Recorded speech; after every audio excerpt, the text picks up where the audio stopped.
ধন্যবাদ জানিয়েছি বাংলাদেশের এই ক্রান্তিকালে দেশের দায়িত্ব গ্রহণ করার জন্য এবং আজকের এই আয়োজন করার জন্য।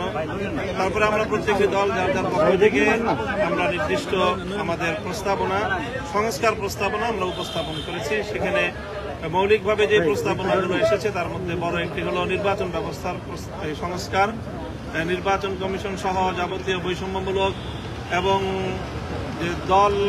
দলীয় যে একটি ব্যবস্থাপনা বর্তমানে সেই ব্যবস্থাপনাকে ঢেলে সাজিয়ে আবার নতুন করে যেন একটি নিরপেক্ষ অন্তর্ভুক্তিমূলক নির্বাচনের ব্যবস্থা করা যায়, তার জন্য আমরা আমূল পরিবর্তনের কিছু সংস্কার প্রস্তাবনা এনেছি এবং সারা দেশব্যাপী সকল ভোটাধিকার প্রয়োগকারীদের যেন প্রতিনিধিত্ব জাতীয় সংসদে নিশ্চিত করা যায় সেই ধরনের একটি মৌলিক পরিবর্তনের সংস্কারের প্রস্তাবনা আমরা দিয়েছি।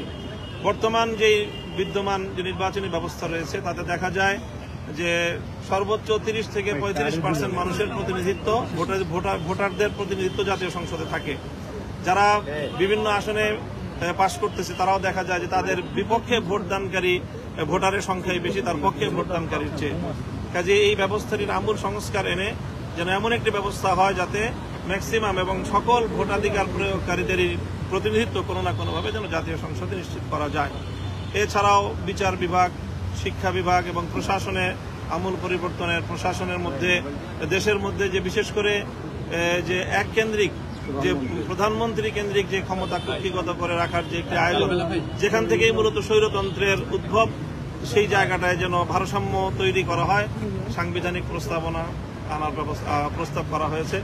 তার মধ্যে সংবিধানে যে আল্লাহর উপর অবিচল আস্থা এবং বিশ্বাসের যে ধারাটি ছিল সেটি বাতিল করা হয়েছে, সেটিকে যেন আবার পুনর্বহাল করা হয়, আবার যেন সাংবিধানিক কিছুটা সংশোধনী এনে পুনর্বহাল করার আমরা দাবি জানিয়েছি। সেই ক্ষেত্রে 2 বারের বেশি কোনো প্রধানমন্ত্রী যেন একসাথে পরবর্তীতে যেন তিনি দায়িত্ব পালন করতে না পারেন সেই প্রস্তাবনা আমাদের পক্ষ থেকে ছিল। আর একটু বড় প্রস্তাবনা ছিল যে আমরা জানি হেফাজতে ইসলামের বিভিন্ন আন্দোলনে 2013 সাল, 16 সাল এবং 2021 সালে বহু মামলা আমাদের অনেক হতাহত রয়েছে, শত শত মানুষ আমাদের হতাহত হয়েছে, তাদের অনেকের সন্ধানও এখন আমাদের কাছে নেই।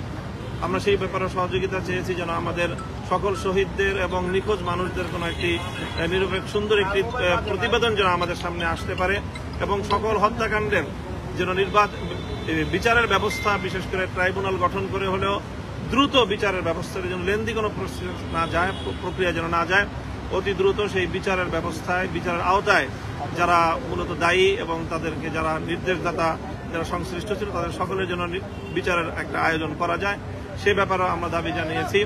এছাড়া দেশের কোনো নীতিমালা আইন প্রণয়নের ক্ষেত্রে ইসলাম বিরোধী কোনো নীতি আইন যেন প্রণয়ন না হয় সেই বিষয়ে আমরা প্রস্তাবনা এবং দাবি জানিয়েছি।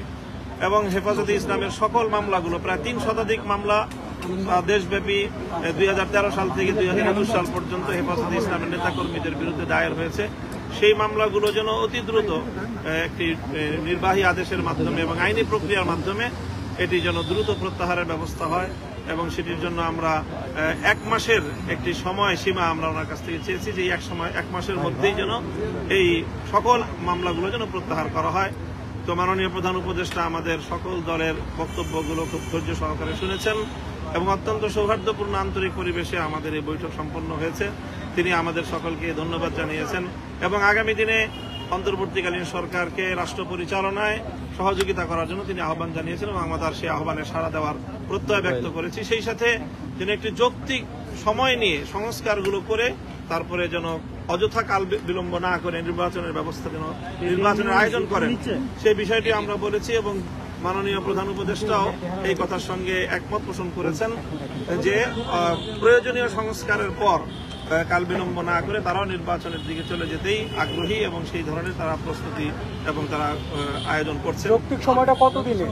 যৌক্তিক সময়টা কতদিনের এই বিষয়ে সুনির্দিষ্ট আমাদের পক্ষ থেকে কোনো বক্তব্য দেওয়া হয়নি এবং সুনির্দিষ্ট কোনো মেয়াদ নিয়ে আমরা আলোচনা করিনি। কোন দলের প্রতিনিধিত্ব করবেন? আমি এখানে বাংলাদেশ খেলাফত মজলিসের মহাসচিব হিসেবে সংগঠনের পক্ষ থেকে প্রতিনিধিত্ব। কয় দল কতজনের? এখানে বাংলাদেশ খেলাফত মজলিস, খেলাফত আন্দোলন, জমিয়ত উলামা ইসলাম, নিজামী ইসলাম পার্টি এবং হেফাজতে ইসলাম বাংলাদেশ, 6টি দলের এখানে প্রতিনিধিরা ছিলেন। ধন্যবাদ। কতজন প্রতিনিধি? এই 20-25। ধন্যবাদ।